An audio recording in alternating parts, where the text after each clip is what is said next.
Nous sommes vraiment contents d'être avec vous, chers amis, de pouvoir rentrer chez vous pour vous apporter la parole de Dieu.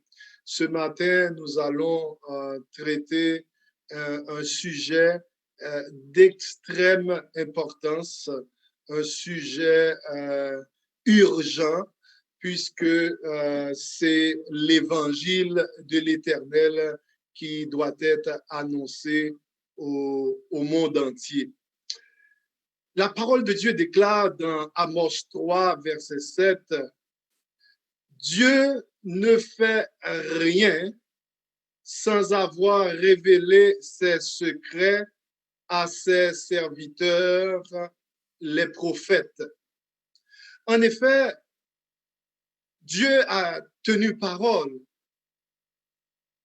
Nous pouvons prendre l'exemple de Noé qui a prêché pendant 120 ans pour avertir le monde qu'il y aura un déluge.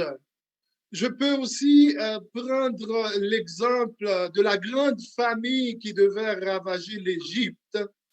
Dieu a envoyé un messager à travers Joseph pour qu'il interprète le songe et qu'il puisse apporter la protection pour le peuple égyptien. Le monde que nous connaissons, chers amis, chers frères et sœurs, va à la dérive. Et Dieu a préparé à l'avance le plan de sauvetage. Il l'a annoncé aux habitants de la terre à travers un message, un évangile éternel inséré dans le livre de l'Apocalypse, communément appelé le message des trois anges. Cet évangile est d'une extrême urgence puisqu'il est annoncé aux habitants de la terre, toute nation, toute tribu, toute langue et tout peuple. Il nous dit exactement comment mettre de l'ordre dans nos priorités alors que nous fonçons dans la fin des temps. Nous pouvons lire ce passage dans Apocalypse 14, les versets 6 et 7. Il est écrit, « Je vis un autre ange qui volait par le milieu du ciel ayant un évangile éternel pour l'annoncer aux habitants de la terre, à toute nation, à toute tribu, à toute langue et à tout peuple. Il disait d'une voix forte, craignez Dieu et donnez-lui gloire, car l'heure de son jugement est venue, et adorez celui qui a fait le ciel et la terre et la mer et les sources d'eau. Le message du premier ange nous dit exactement quoi faire, pourquoi le faire et quand le faire. Craindre Dieu et donner lui gloire. Dans la Bible, la crainte ou le respect de Dieu est toujours relié à l'obéissance. Salomon disait, craindre Dieu et observe ses commandements, c'est là ce que doit faire tout homme. Donner lui gloire signifie honorer Dieu dans le moindre de nos actes. Vous avez été rachetés par un grand prix, nous dira apôtre Paul. Glorifiez donc Dieu dans votre corps. Quoi que vous fassiez, que vous mangiez, que vous buviez, faites tout pour la gloire de Dieu. Oui, encore, le message nous dit, l'heure de son jugement est venue. Dieu ne veut pas que la souffrance, que le virus du péché dure à jamais. Il a donc fixé un temps où la porte de la grâce se fermera sur la méchanceté. Ce jugement doit donc précéder le retour glorieux de notre Seigneur. Et en s'appuyant du résultat du jugement, il rendra à chacun selon son œuvre ce qu'il mérite. L'ange nous dit, adorez le Créateur. Oui, adorer le Créateur, c'est prosterner devant celui qui a fait le ciel, la terre et les sources d'eau. Chers frères et sœurs, c'est depuis dans le ciel l'adoration qui est due à ce Dieu créateur était menacée. Dieu a créé un être parfait, un ange de lumière, et il a voulu usurper la place de Dieu. Dans Ésaïe 14, les versets 12 à 14, il est dit « Te voilà tombé du ciel, astre brillant, fils de l'aurore. Tu es abattu à terre, toi le vainqueur des nations. Tu disais en ton cœur, je monterai au ciel. J'élèverai mon trône au-dessus des étoiles de Dieu. Je m'assiérai sur la montagne de l'assemblée, à l'extrémité du septentrion. Je monterai sur le sommet des nues. Je serai semblable au Très-Haut. » Lucifer, un ange de lumière, il voulait prendre la place de Dieu. Pensez-vous que Dieu était content? Non. Il y eut guerre dans le ciel à cause de l'adoration. À cause de cette jalousie, Satan qui voulait prendre la place de Dieu, recevoir l'adoration, il y eut guerre dans le ciel. Michel et ses anges combattirent contre le dragon. Ah! Il s'appelle plus Lucifer, il devient le dragon. Le dragon et ses anges combattirent, mais ils ne furent pas les plus forts et leur place ne fut point trouvée dans le ciel.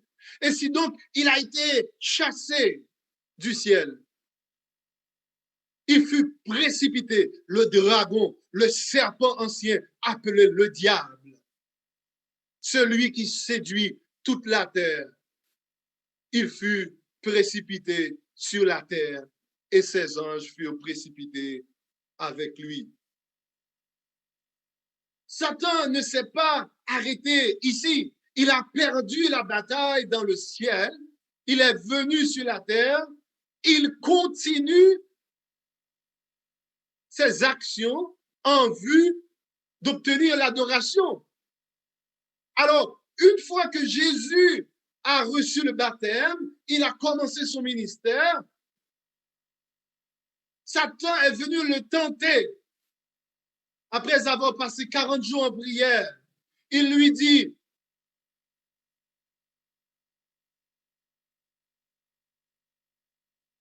il est aussi écrit, tu ne tenteras point le Seigneur ton Dieu. Le diable le transporta encore sur une montagne très élevée, lui montra tous les royaumes du monde et leur gloire. Il lui dit, je te donnerai toutes ces choses si tu te prosternes et m'adores. Jésus lui dit, retire-toi de moi, Satan, car il est écrit, tu adoreras le Seigneur ton Dieu et tu le serviras seul. Satan, une deuxième fois, n'a pas réussi à recevoir l'adoration. Maintenant, il est irrité et il s'en va faire la guerre contre la postérité de la femme. Selon ce qui est écrit dans Apocalypse 12, le verset 17, le dragon fut irrité contre la femme et il s'en alla faire la guerre au reste de sa postérité, à ceux qui gardent les commandements de Dieu et qui ont le témoignage de Jésus. Irrité contre la femme, ça veut dire quoi? La femme représente ici l'Église de Jésus, l'Église de Dieu. Comme il est écrit dans Éphésiens, Marie, aimez vos femmes, comme Christ a aimé l'Église et s'est livré lui-même pour elle. Marie, femme, Christ, l'Église. La femme dans la Bible symbolise l'Église.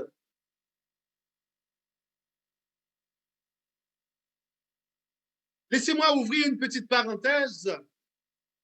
L'Église catholique pense que Dieu a fondé l'Église sur Pierre, l'apôtre Pierre, mais Jésus avait bien dit,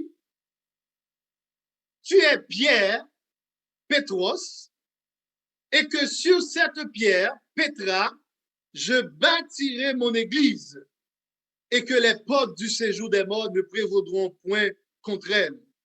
De quelle pierre il s'agit ici? Ce n'est pas l'apôtre Pierre, mais c'est Jésus lui-même, puisqu'il est la pierre rejetée et qui est devenue la principale de l'angle.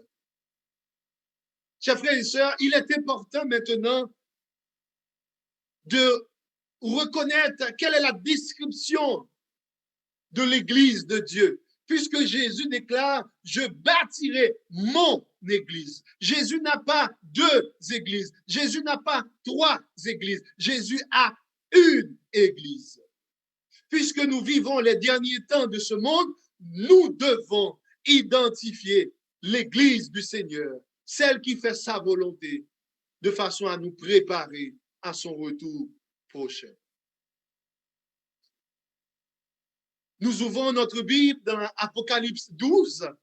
On nous donne les caractéristiques, la description de cette Église. Oh, on nous dit que cette Église, dans Apocalypse 12, vous pouvez lire avec moi, un grand signe parut dans le ciel. Une femme enveloppée du soleil, la lune sous ses pieds et une couronne de 12 étoiles sur sa tête. Elle était enceinte et elle criait, étant en travail et dans les douleurs de l'enfantement. Un autre signe parut encore dans le ciel. Et voici, c'était un grand dragon rouge, ayant 7 têtes et 10 cornes, et sur ses têtes 7 diadèmes. Sa queue entraînait le tiers des étoiles du ciel et les jetait sur la terre.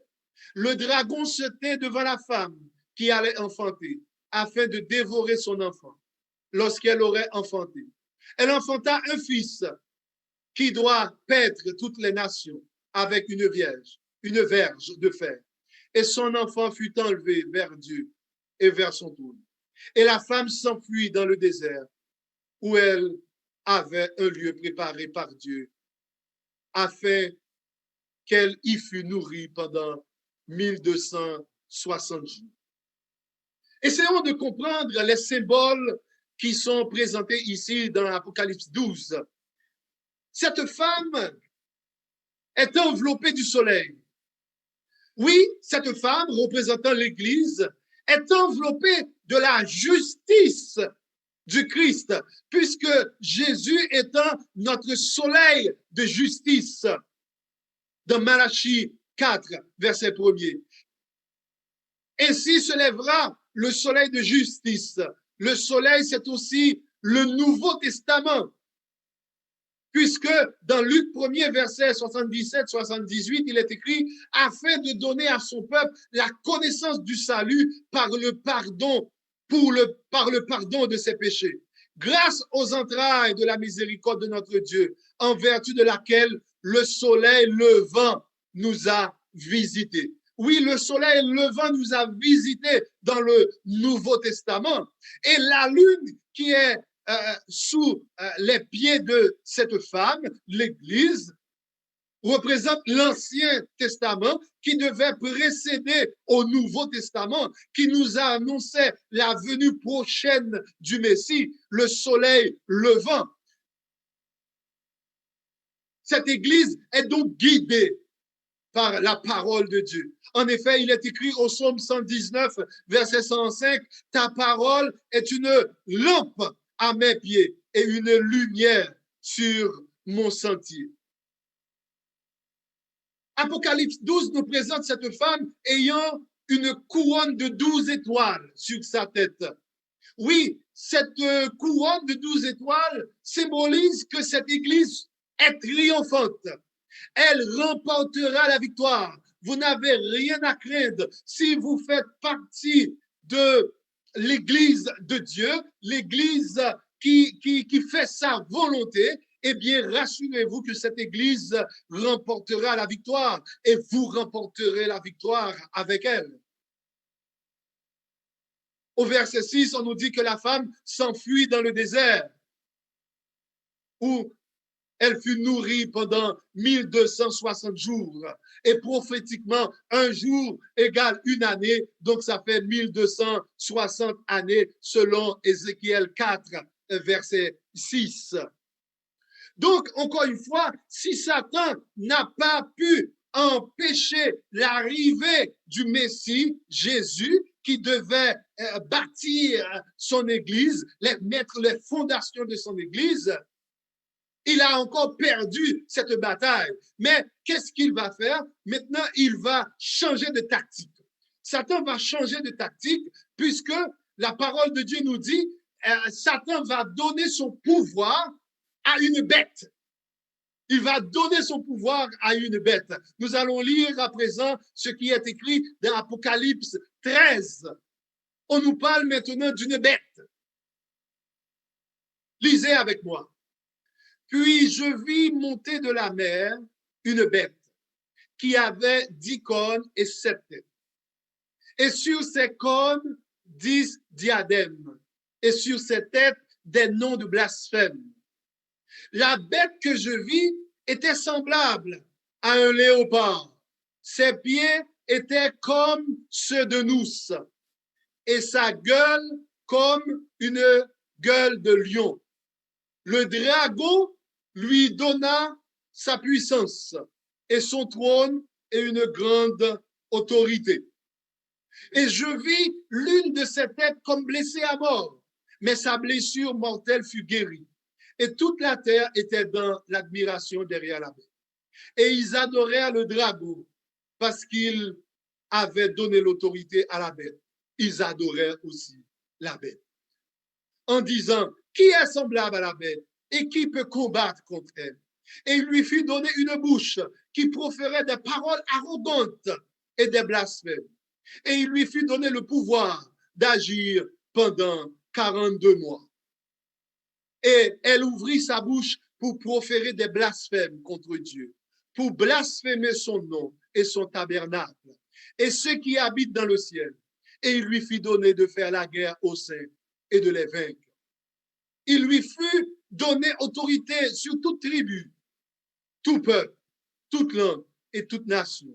Et tous les habitants de la terre l'adoreront, ceux dont le nom n'a pas été écrit dès la fondation du monde dans le livre de vie de l'agneau qui a été immolé. On nous présente ici Satan qui utilise une autre tactique, puisqu'il n'a pas réussi dans ses démarches pour avoir l'adoration ni dans le ciel, ni sur la terre en affrontant Jésus, le Messie. Maintenant, il a donné son pouvoir à une bête. Que représente une bête? Dans le livre de l'Apocalypse, une bête représente un royaume, une nation, un système politico-religieux ici, puisqu'il tente d'usurper l'autorité de Dieu. En effet, le fait que la bête monte de la mer renvoie une puissance qui a la religion comme caractéristique dominante, car la mer symbolise peuple, nation, langue, la région très peuplée de l'Europe, dont sort la bête qui monte de la mer après la chute de l'Empire romain. Selon Apocalypse 17, verset 15, nous pouvons dire que ce symbole apocalyptique, la mer, a une connotation négative et les nations qui y sont issues s'opposent à Dieu et à son peuple élu. On nous dit aussi que la bête ressemble à un léopard avec des pattes douces et la gueule d'un lion. Elle combine donc les caractéristiques de 4 autres bêtes, symboles des empires mondiaux, selon Daniel 7, les versets 2 à 7. On nous parlait de l'empire babylonien qui avait régné de 605 à 539 avant Jésus-Christ, de Médo-Perse qui avait régné de 539 à 331 avant Jésus-Christ. Léopard, symbolisant la Grèce, qui avait régné de 331 à 168 avant Jésus-Christ. Et le quatrième animal, représenté ici par Rome païenne, qui a régné de 168 avant Jésus-Christ jusqu'au milieu du IVe siècle. Oh, chers frères et sœurs, on nous dit aussi que la bête avait 7 têtes et 10 cornes. Comme le dragon, ce qui montre un lien étroit avec la Rome païenne, car les 10 cornes, selon Daniel 7, verset 24, symbolisent les nations, les 10 rois issus de l'Empire romain après sa chute. L'Empire romain serait donc divisé et resté dans cet état. La bête, les têtes de la bête sont donc les royaumes dont Satan s'est servi pour persécuter le peuple de Dieu tout au long de l'histoire, selon Apocalypse 17, les versets 9 à 11. Sur les têtes de la bête, il y a aussi un nom de blasphème. Oui, il y a un nom de blasphème puisque cette bête revendique un titre qui revient à Dieu. Vicaire de Dieu, fils de Dieu, Dieu sur terre. Cette bête veut être égale à Dieu. C'est un blasphème. Mais on nous dit que le dragon lui donna sa puissance. Le dragon lui donna sa puissance, chers frères et sœurs, c'est la passation du pouvoir entre la Rome païenne et la Rome papale. L'empereur de Rome, Constantin, le 11 mai 330, décida de déplacer le siège de son empire de Rome à Byzance. Il donna d'abord le nom de Nova Roma à sa nouvelle capitale, qui fut ensuite appelée Constantinople. Il remit la souveraineté de la ville à son chef religieux, l'évêque de Rome, en lui donnant des fonds et une armée. Ainsi donc, l'autorité de Rome païenne passa donc entre les mains de Rome papale. Avec un pouvoir blasphématoire, car cette bête va prononcer des paroles contre le Très-Haut, faisant la guerre aux saints. Il espérera même changer les temps et la loi. Cette bête, selon la parole de Dieu, nie l'œuvre de médiation du Christ, qui seul a le pouvoir de pardonner les péchés. Oui, chers frères et sœurs, assumer ces pouvoirs qui n'appartiennent qu'à Dieu constitue l'essence même du blasphème. Car seulement Dieu a le pouvoir de pardonner les péchés. Aucun homme ne devrait se mettre à genoux devant un autre homme mortel, pécheur, pour confesser ses péchés. C'est un blasphème. Oh, on nous dit que cette bête avait reçu une blessure mortelle. Oui, en 1798, avec la Révolution française, avec le général Berthier, lorsque les Français ont emprisonné le pape, mettant un terme à la tyrannie et à la religion de l'État, de l'Église, le pape fut dépouillé de son pouvoir civil et ecclésiastique. Ainsi, le pape Pie VI mourut en exil à Valence, dans la Dauphiné en France, le 29 août 1799. C'était la fin de la suprématie politique de la papauté. Oh, après la guérison de la blessure, cela provoque l'admiration du monde qui adore à présent à la fois le dragon et aussi la bête. Mais une fois que la bête avait reçu la blessure mortelle, alors Satan continue encore dans sa démarche pour recevoir l'adoration. Alors, qu'est-ce qu'il fait? Il suscita une autre bête maintenant. Une autre bête, cette bête-là ne va pas sortir de la mer, mais la parole de Dieu nous dit, cette bête va sortir de la terre. C'est ce que nous trouvons dans Apocalypse 13, les versets 11 à 17, que je vous invite à lire avec moi. Oui, puis je vis monter de la terre une autre bête qui avait deux cornes semblables à celles d'un agneau et qui parlait comme un dragon. Elle exerçait toute l'autorité de la première bête en sa présence. Et elle faisait que la terre et ses habitants adoraient la première bête dont la blessure mortelle avait été guérie. Et il lui fut donné d'animer l'image de la bête, afin que l'image de la bête parlât, et qu'elle fit que tous ceux qui n'adoraient pas l'image de la bête fussent tués. Et elle fit que tous, petits et grands, riches et pauvres, libres et esclaves, reçussent une marque sur leur main droite ou sur leur front, et que personne ne put acheter ni vendre sans avoir la marque, le nom de la bête ou le nombre de son nom. Qu'est-ce que ce symbole veut dire? Comment comprendre ce passage qui nous parle de la bête qui monte de la terre? Premièrement, nous pouvons dire avec assurance que cette bête qui monte de la terre vient au secours, vient en renfort à la bête qui sortait de la mer, puisque tout ce que son objectif, c'est de faire à la terre entière, tous les habitants de la terre, d'adorer la terre bête. Oui, la deuxième bête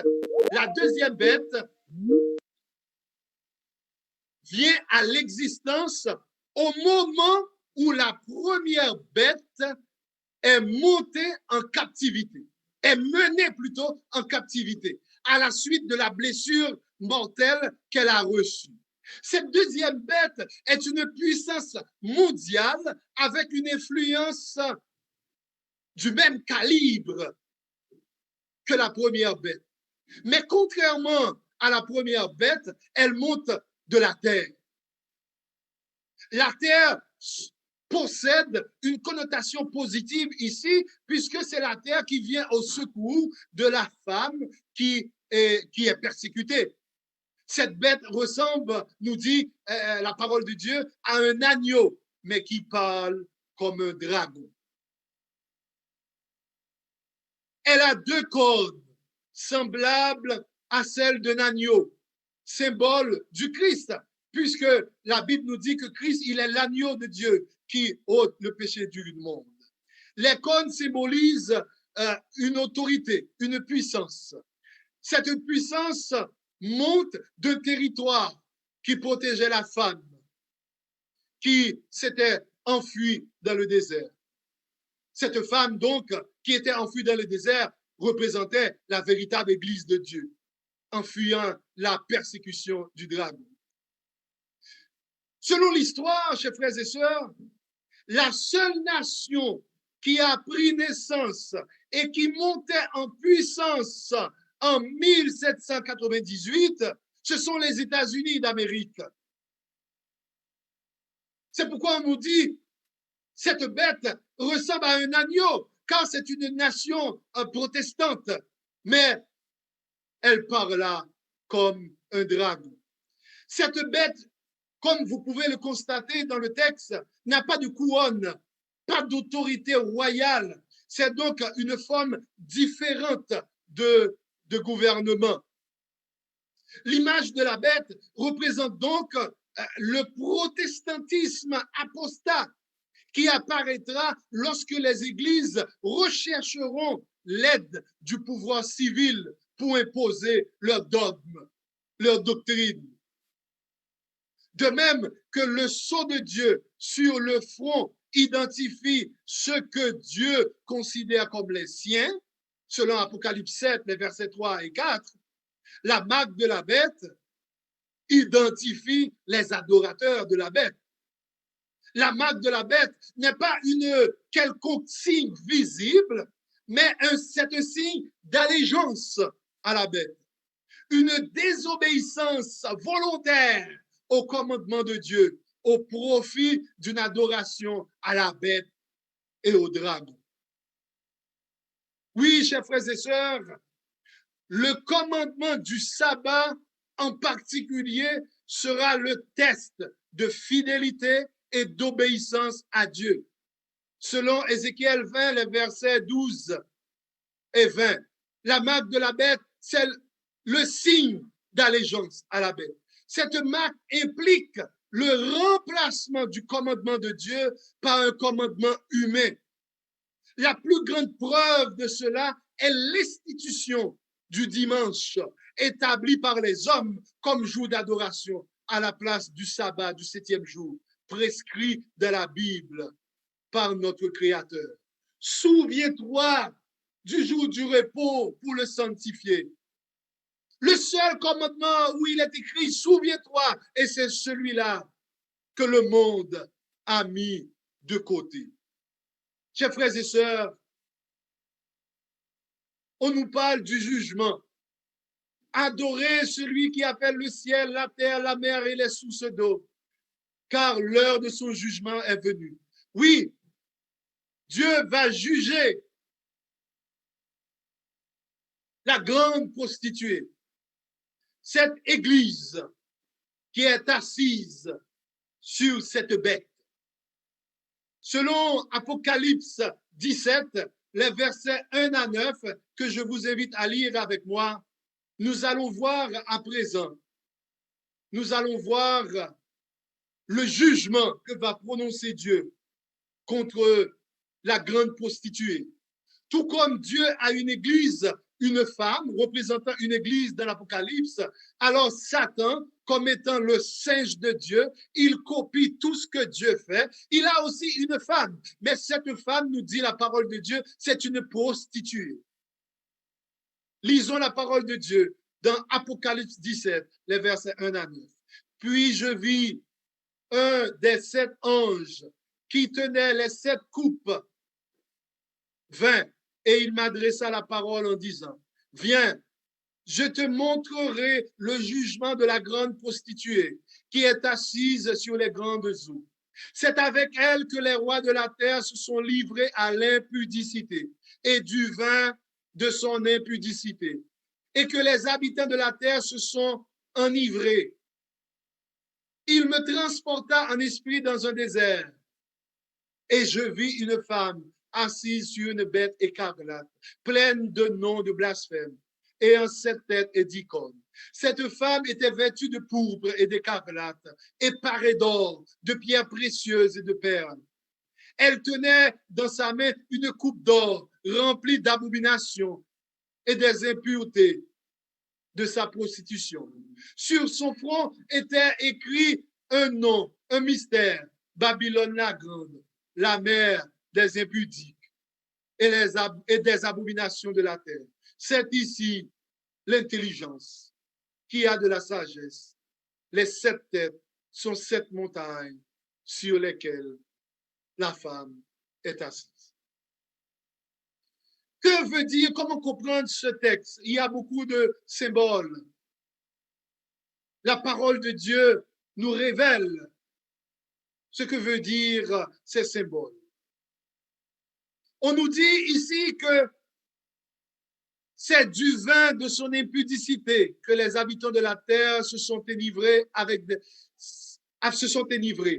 Ça veut dire ce sont avec des enseignements trompeurs, avec des prodiges mensongers, du spiritisme, le culte des images et des reliques, l'invocation des saints et les honneurs rendus au pape sont des pièges de Satan, dirigeant les esprits loin de Dieu et de son Fils. Jésus-Christ avait dit, tu adoreras le Seigneur, l'Éternel, seul. Tu n'adoreras pas d'autre Dieu. Alors pourquoi faire le culte des images, l'invocation des saints?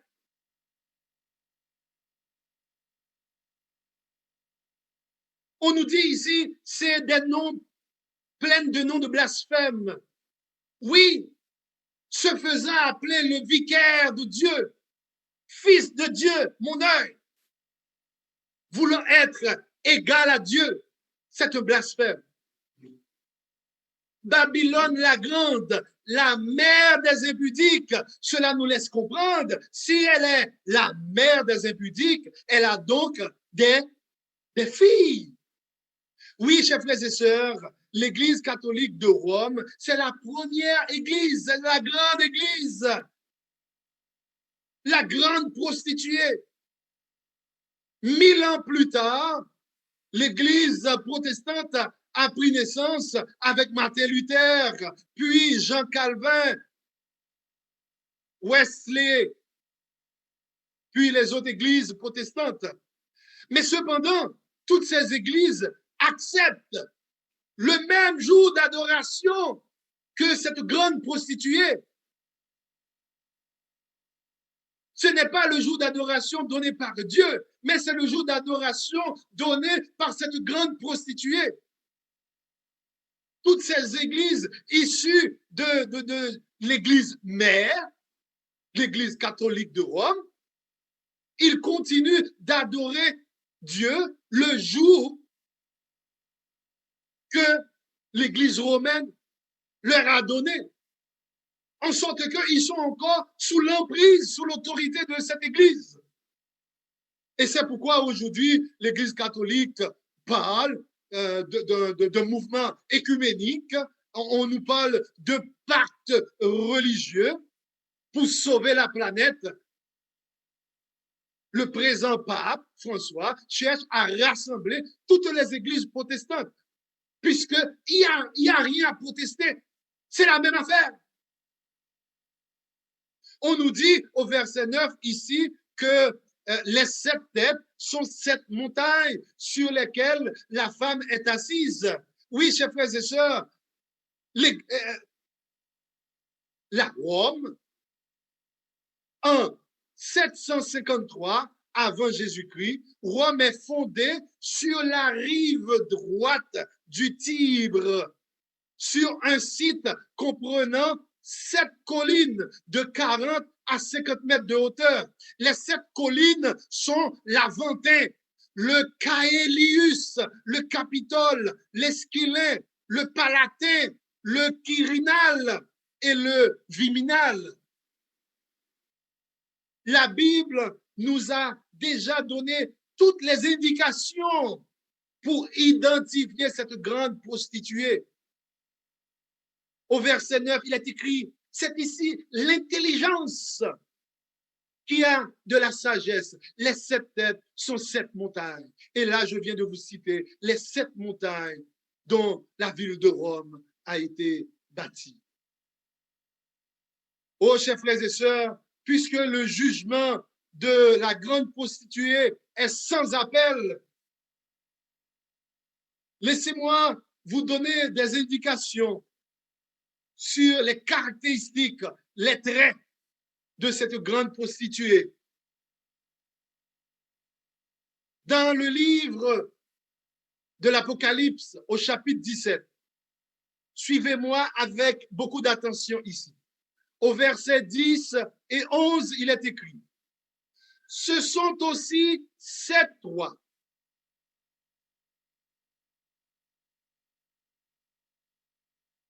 Cinq sont tombés. Un existe. L'autre n'est pas encore venu.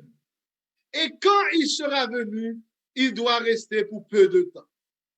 Et la bête qui était et qui n'est plus et elle-même un 8e mois, et elle est du nombre des 7, elle s'en va à la perdition. Ma Bible me dit qu'il y aura un 8e mois, et ce sera le dernier, puisque après, ce roi-là s'en va à la perdition. Je sais que vous savez compter. Je vous invite à présent à compter avec nous. Nous allons compter les rois qui se sont passés depuis que la bête avait repris force, repris puissance. Après que la bête avait reçu la blessure mortelle, la bête était revenue à la vie. Alors, regardons depuis cette date-là, qu'est-ce qui s'est passé? Combien de rois nous avons? Nous avons ici le pape Pie XI, 1, le pape Pie XII, 2, le pape Jean 23, ça fait 3, le pape Paul VI, ça fait 4, le pape Jean-Paul Ier, ça fait 5, le pape Jean-Paul II, ça fait 6, et le 7e, on nous avait dit, il doit rester pour un peu de temps. Et effectivement, le pape Benoît XVI fut intronisé le 24 avril 2005 et il a démissionné le 28 février 2013. Au verset 11, le texte nous dit, il y aura un 8e roi. Et ce roi s'en va à la perdition.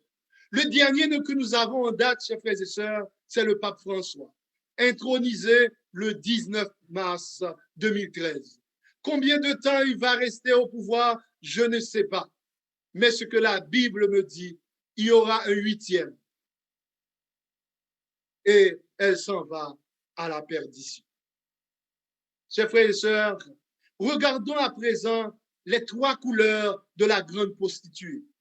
Au verset 4 du chapitre 17, on nous a dit que cette femme était vêtue de pourpre et d'écarlate et parée d'or, de pierres précieuses. Ici donc, nous voyons 3 couleurs. Pourpre, mauve, cramoisi, qui veut dire rouge, et or. Donc, les 3 couleurs de la grande prostituée, c'est pourpre, cramoiserie et or. Regardons à présent les couleurs du temple de Dieu. Satan copie sur Dieu dans tout. C'est le siège de Dieu. Puisque Dieu avait demandé à Moïse de faire un tabernacle, il avait donné les instructions comment il devait bâtir ce temple. Il avait donné les couleurs. Tu feras le tabernacle dans Exode 26, le verset 1 et verset 6. Tu feras le tabernacle de 10 tapis de fin lin retors et d'étoffe, teintes en bleu, en pourpre et en cramoisi. Tu y représenteras des chérubins artistement travaillés. Le verset 6 nous dit, tu feras 50 agrafes d'or et tu joindras les tapis l'un à l'autre avec les agrafes. Et le tabernacle formera un tout. Oui, nous voyons ici 4 couleurs. Bleu, la couleur bleue, symbolisant de la loyauté, fidélité au commandement de Dieu. Pourpre, mauve, symbolisant de la royauté.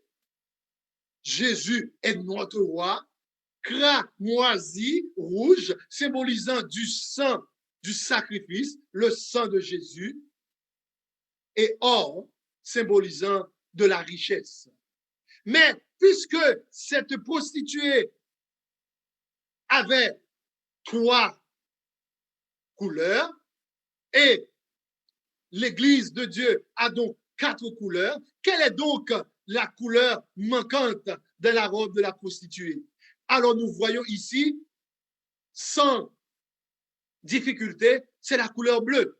La couleur bleue, symbole de la loyauté, les commandements de Dieu. En d'autres termes, l'Église du Seigneur garde les commandements de Dieu. Mais l'Église de Babylone, la prostituée, ne garde pas les commandements de Dieu. C'est pourquoi dans Daniel, Daniel avait déjà prophétisé, elle espérera changer les temps et la loi.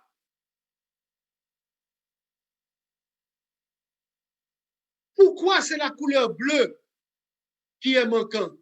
C'est parce que dans Nombre 15, les versets 38 à 41, il est écrit « Parle aux enfants d'Israël et dis-leur qu'ils fassent de génération en génération une frange au bord de leurs vêtements et qu'ils mettent un cordon bleu sur cette frange du bord de leurs vêtements. Quand vous aurez cette frange, vous la regarderez et vous vous souviendrez de tous les commandements de l'Éternel pour les mettre en pratique. Et vous ne suivrez pas les désirs de vos cœurs et de vos yeux pour vous laisser entraîner à l'infidélité. Vous vous souviendrez ainsi de mes commandements, vous les mettrez en pratique et vous serez saints pour votre Dieu. Je suis l'Éternel, votre Dieu, qui vous ai fait sortir du pays d'Égypte pour être votre Dieu. Je suis l'Éternel, votre Dieu.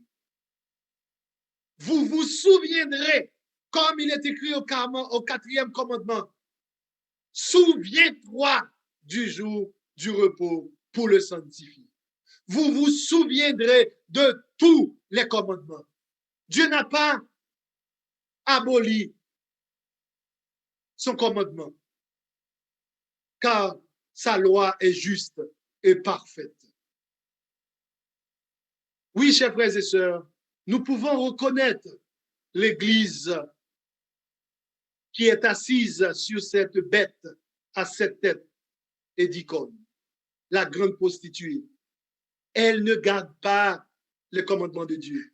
Si quelqu'un vous dit que la loi est abolie, vous avez la preuve que cette personne ne fait pas partie du peuple de Dieu, car le peuple de Dieu garde les commandements de Dieu. Puisque dans Apocalypse 14, il est écrit, c'est ici la persévérance des saints qui gardent les commandements de Dieu et le témoignage de Jésus. Oui, chers frères et sœurs, puisqu'il y a eu le message du premier ange, il y a eu aussi le message du deuxième ange. Un second ange suivi en disant, elle est tombée, Babylone la grande, qui a abreuvé toutes les nations du vin de la fureur de son impudicité. Elle est tombée. C'est le moment de sortir de Babylone, puisque son jugement est sans appel. Elle s'en va à la perdition. C'est le moment de sortir de Babylone, car nous vivons les derniers temps de ce monde. Il y a eu un troisième ange qui nous avertit, si quelqu'un adore la bête et son image et reçoit une marque sur son front ou sur sa main, il boira lui aussi du vin de la fureur de Dieu, versé sans mélange dans la coupe de sa colère. Il sera tourmenté dans le feu et le soufre devant les 16 anges et devant l'agneau. Et la fumée de leur tourment monte au siècle des siècles. Et ils n'ont point de repos, ni jour, ni nuit, ceux qui adorent la bête et son image, et quiconque reçoit la marque de son nom. Nous vous avons déjà expliqué que quand vous acceptez d'adorer le jour donné par cette bête, cette femme, Babylone, la grande, qui vous a donné un autre jour, vous reconnaissez son autorité. Et le jour où la loi sera promulguée pour travailler le samedi et aller à l'église un faux jour, un faux sabbat, Si vous obéissez à ce commandement-là, vous allez prendre sciemment la marque de la bête. Et Dieu vous a averti aujourd'hui. Si quelqu'un adore la bête et son image et reçoit une marque sur son front ou sur sa main, il boira lui aussi du vin de la fureur de Dieu. Dieu, c'est un Dieu d'amour. Il nous a avertis. Le message est prêché, vous avez entendu. Si vous entendez sa voix, n'endurcissez pas votre cœur. Vous ne pouvez pas dire que vous ne savez pas. Mais cet évangile doit être prêché pour servir de témoignage. Au chapitre 18, le verset 4, Jean nous dit, j'entendis du ciel une autre voix qui disait, sortez du milieu d'elle, mon peuple, afin que vous ne participiez point à ses péchés et que vous n'ayez point part à ses fléaux. Nous savons que Dieu a ses enfants de beaucoup de dénominations. Mais Dieu ne pourra pas vous sauver si vous décidez de rester dans Babylone. Sortez du milieu d'elle, mon peuple, nous dit la parole de Dieu. Oh, chers frères et sœurs, je vais terminer, mais je vais vous lire deux passages que nous trouvons dans le livre La tragédie des siècles, à la page 619. C'est le chapitre 35, les visées de la papauté. L'Église romaine se présente aujourd'hui devant le monde sous un air de candide, innocente, et couvre d'apologie le récit de ses cruautés. Mais sous sa livrée chrétienne, elle est échangée. Tous les principes professés autrefois par la papauté sont encore les siens. Elle conserve les doctrines inventées dans les siècles les plus enténébrés. Que personne ne s'y trompe. La papauté à laquelle le monde protestant est aujourd'hui si enclin à rendre hommage est encore celle qui dominait sur le monde au jour de la Réformation, alors que des hommes de Dieu dénoncèrent ces iniquités au péril de leur vie. Elle maintient toujours les prétentions orgueilleuses qui la poussèrent à s'élever au-dessus des rois et des princes, comme à se réclamer des prérogatives de la divinité. Elle n'est ni moins cruelle, ni moins despotique qu'au jour où elle supprimait la liberté humaine et livrait à la mort les saints du Très-Haut. Un dernier passage que nous allons lire, toujours dans le livre La tragédie des siècles, au chapitre 35, les visées de la papauté, à la page 627, il est écrit: la prophétie du 13e chapitre de l'Apocalypse déclare que l'autorité présentée par la bête au corne d'agneau obligera la terre et ses habitants à adorer la puissance du pape, symbolisée ici par la bête, semblable à un léopard. La bête à deux cornes doit aussi ordonner aux habitants de la terre de faire une image à la première bête.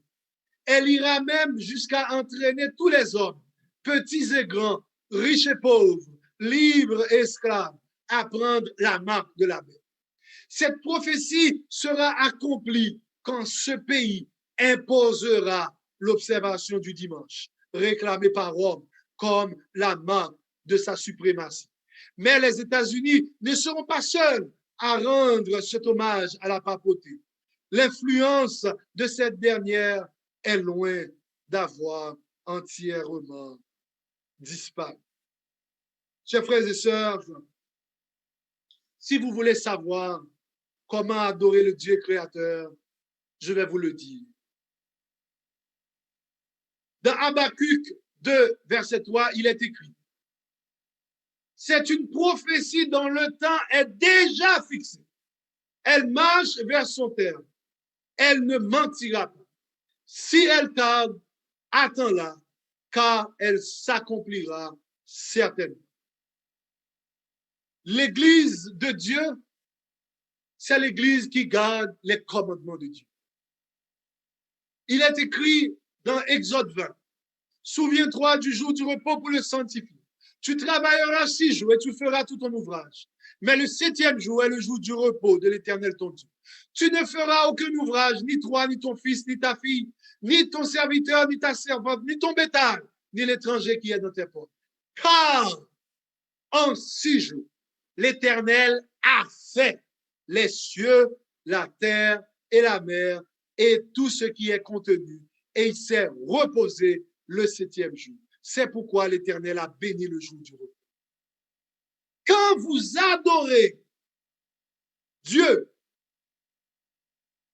le 7e jour, vous avez la garantie que vous adorez le Dieu créateur, car c'est le seul commandement qui est lié